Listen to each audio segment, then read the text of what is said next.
Hey guys, Shiny Zero here. Today we're going to talk about the trio bot guide. I see a lot of trios just messing up and they don't understand how they're dying over their team and stuff. And I can tell you for a fact the number one goal is positioning. If you are stacked together, you're going to take damage together. If you are stacked separately, you're going to take damage one, maybe two at a time. And that's what you want. I kind of want to explain this. I've been explaining this to a lot of teams lately. Actually, the team I joined, I've explained it to, and they're actually getting a lot better at it. So that's really good. People are taking the guides really seriously. But I want to show you how to get ahead in your lane and what to do. So we're not going to talk about mid here. We're not going to talk about mid. We're not going to talk about top. Okay. So it's strictly three, and we're not talking about solo bot. We're talking about what 5 stacking our trio in bot lane. I just want to show you guys how crucial and important this is, so that way you guys can up your game plan a lot better. So the first thing you want to do is you're gonna have the 2 monkeys here, and then the double monkeys here, right? So you want to definitely kill the first monkey right here. Okay.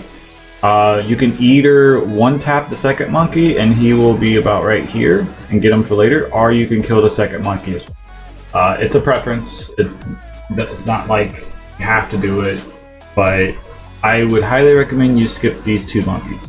Okay, on the bottom. Let me let me erase all this. There you go.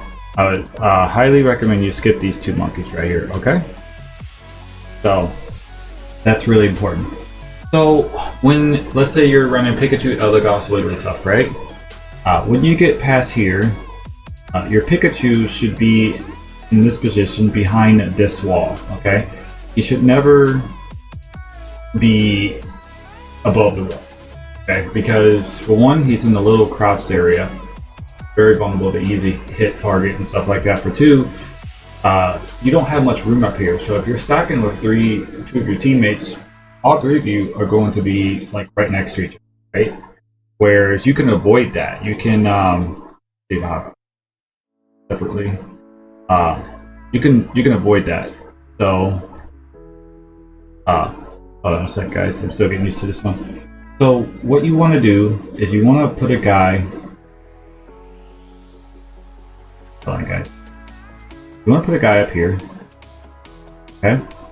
You want to, this is the bush area right here. So you want like your tank to be in the bush area. And you want your Pikachu to be down here, right? And this is what you would call a V formation, okay? You're still close to each other. So you are still doing your part. Versus the team being up here and they're all 3 together, right? Your Pikachu, yeah, is a little bit behind, obviously. But in this scenario, this team right here, more than likely is going to win fights. It's going to still farm easy. Easily, like, only one person is getting damaged on that side versus 3 people, like this side would be. Right? So, you want to separate your team as much as you can. And it's really crucial that you guys do not die before Dreadnought spawn, okay? At all. Don't die at all. Even if you lost your 5 Adinos, right? You got 2 on your side, 2 on your side, 1 in neutral, right? So if you lost your 5 Adinos, don't die. Like just backpedal, fight on go. Even if they're like taking go, fighting you to go, get behind this go until your jungler is ready, right? You don't want to. Let me just say this: if you're gonna die before Dreadnought spawns, your jungler that's gonna be flanking at 7 before 720 Bs, he's gonna have a hard time flanking during that process, right? So, and if one's spawning coming back, but there's only the Pikachu and the Eldegoss, right? So you have 2 people, right? If there's the Pikachu and Eldegoss, you know, then you'll have 3, right? But they have all 3 of their lives, and then they have their jungler come down. But because they have numbers, they're gonna win the Bs right there, 200%. Most groups are gonna win because of numbers. they're gonna win the beast, and they're gonna be prepped for Dreadnought. Okay, so they're already prepped. They're healed, you know, and then you got your one guy coming back to get the fourth. Now, because of this, you are behind. You're not prepped. You're not in the zone. You're not ready to face Dread, but you're going to it. Going to it right here, and you're about to face Dread. But guess what? They're already attacking it. They have their two tank and support in the front line trying to stall you guys, pushing you back. And it's all because your bot lane, your people died right before bees. Right? So that's another reason why. And I think a lot of people die is because of their position. Nothing more, nothing less. And I get it. I know it's frustrating, right? But it's because the trio don't know how to trio stack bot. Okay? It's position. A lot of people share damage and they don't realize, oh, I'm taking too much damage. My whole team's taking damage. It's because when the guy gets off, or your team gets off to go, everyone goes up here. All three of you. And this is a no. You do not want to be up there together, okay? You do not want to be up there together. I'm telling you this right now, you're playing it wrong. You know, I get you guys are following a lot of guys and trios, but I'm telling you, the better teams will have support here, your tank in the bush here, and your DPS right there. Well, the other thing why the DPS is right there is because he's really safe. He can attack through a wall, hit the neutral, so there's no need to go through any shortcuts to get to that neutral. And once he's done with the neutral, win or lose, he's able to go straight down, well, I say about right here, take their second Adino, or contest it, or whatever you want to call it. And after he's done, he can go straight behind this rock to take the last Adino. Right? I wouldn't go that far in, but I'm just saying this is the route your Pikachu, Venusaur, whoever should be taken all the time. Now, I'll explain this route one more time, okay? Let me erase it. Alright, so your Pikachu's down here, you contest the neutral farm, you get it, you don't get it, right? Well, because your Pikachu was down here, he's gonna go straight down here to contest the first pick. The first pick should be about right here, I believe.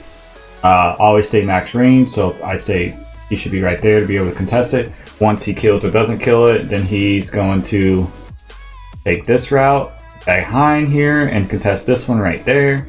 And that's pretty much what he's going to do. As your tank and DPS, because the tank hit in the bush right here, he secured it or didn't secure it, he's going to go straight down and support the Pikachu. His goal is to try the last hit with double slap of whoever you're playing. Secure damage. Or secure kills, sorry. Your Eldegoss is basically going to be right here. So he's going to be pretty much the last one to get down there. But overall, he's going to take this route to down here, right? So that's what your goal is. But because of your Pikachu going down here first, securing it, they are backing up, right? They can't be in front. They're backing up. They have to contest their farm because the Pikachu just got down there first, right? Sure. And the thing is, you guys might not think this is working, but if their team 3-stacked here and they all are under half health, well, only our tank should be about half health to a quarter health left, right? And then your Eldegoss is pretty much full health and your Pikachu's full health. Well, guess what? You guys should be able to win this. Even if you don't win it, you made them retreat to get their berries, right? And the berries spawn in a minute. But then after they get their berries, they're coming back out to try to recontest it. And if they don't, you know, if they win or lose, they're going to try to push our goals. But guess what? We still got our berries. And they're contesting our side, right? So, in the end, you have the advantage because you made them do that. And it's just really crucial, guys. And I'm telling you from experience, I've played MOBAs for over like 6 years now, I believe. And this is by far a different MOBA than any other MOBA game I play. I'll put it to you that way. But you have to spread out. What I'm trying to tell you on the bot lane, do not share damage. I want you guys to set a goal for yourself. The people that's playing the DPS bot row, okay? This is your goal for bot row, okay? For the DPS, I want you to make a goal.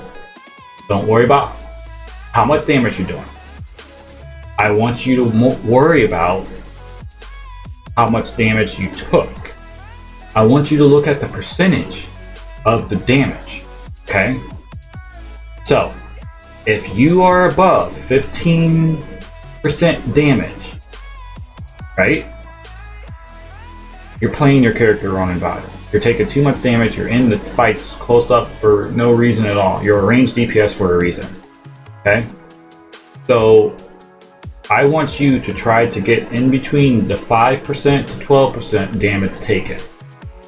And I want you to do this, even if you're losing games, I want you to do this 5 to 10 times in a row.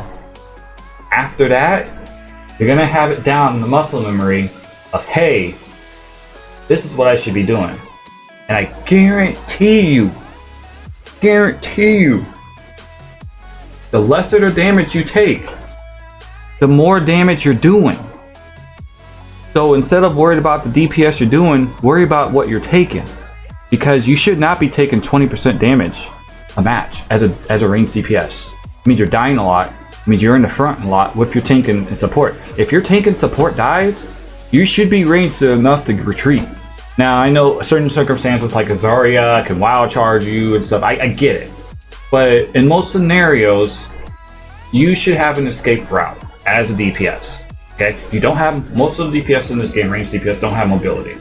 Or as much mobility. Pikachu's one of them. Cinderace does got mobility, but he's better in jungle. Like stuff like that. But most of your ranged DPS don't have like the mobility like a melee character would, right? So I want you to set that goal. 5 to 12% damage. Okay? Take it. Each match. I don't want you getting above 12%. And I want you to come back to this video. It's like, wow. I cannot believe I've been playing, playing weird this whole time. I was always in those team fights dying a lot. Well, you shouldn't be. Even if your team's dying, you shouldn't be dying at all. Because you're running to the safe zone, you're staying back. You should not be dying. Use that max range to your potential. Please, do your team a favor. Spread out in the bot lane. Should not be taking any damage with that first APOM. Okay? I don't want you taking, or Adino, sorry.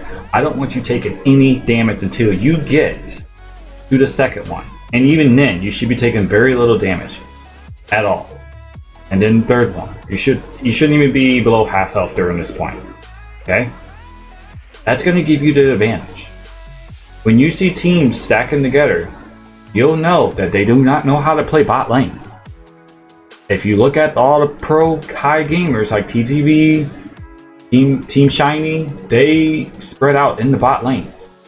And this is why they overcome the weaker teams, because they're together. And they're like, oh, well, these three are together. This is going to be easy. We can attack them all at the same time. You can't stay together. You have to stay together in the bot lane, but you can't stick on each other's asses. You have to spread out. And it's because of the damage. So try to make a V-shaped bot. So that's what I want attackers to do. Now what I want Wigglytuffs and Tinks to do, okay? I want you to try not to die in the bot lane, because you're basically going to be tanking. So if you're low health, you need the retreat to go. The other thing is, though, in order for this plan to work, is your support. And this goes for the support too. Your support can switch roles with the tank if the tank is low. Eldegoss has great sustain, okay? So he's able to take that place early game.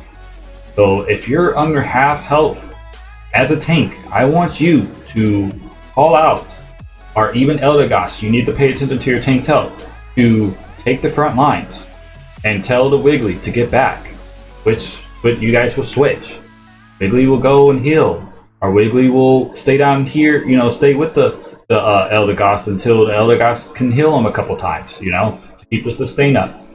I don't want you two dying at all, because if you two die before the Dreadnought, I will tell you this, you're putting your jungler and your team in bot lane at a disadvantage. You want to stay alive during the Dreadnought fight. Those are the goals I have for you guys, okay? Especially the DPS down bot. Take 5% to 12% damage from 5 to 10 games in a row. Win or lose, doesn't matter. You'll understand how to play that character down bot lane from now on. Okay? You guys need any tips or something? I do have my Discord. Just message me on Discord. If you need it, just hit me up on YouTube.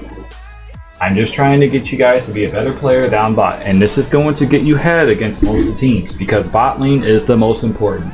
That first Dreadnought fight is basically gonna win or take the game.